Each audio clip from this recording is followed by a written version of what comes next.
नेपाल ने हिंदुस्तान से तामीराती काम रोकने की अपील की है। नेपाल ने लिपुलेख में सड़क कुशादगी के एक तरफा अमल को रोकने की मांग की है।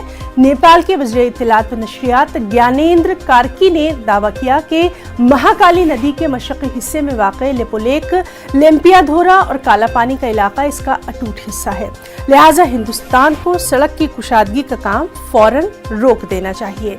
कार्की ने मजीद कहा कि कोई भी सरहदी तनाज़ा तारीख़ी दस्तावेज़ात, नक्शों और बाहमी ताल्लुकात के हकीकी रूह की रोशनी में हल करने पर नेपाल हुकूमत कारबंद है। ख्याल रहे कि लिपुलेख वो इलाका है जहां चीन, नेपाल और हिंदुस्तान की सरहदों से मुत्तसिल है। नेपाल का दावा है कि हिंदुस्तान ने उसके लिपुलेख इलाके में 22 किलोमीटर लंबी सड़क तामीर की है।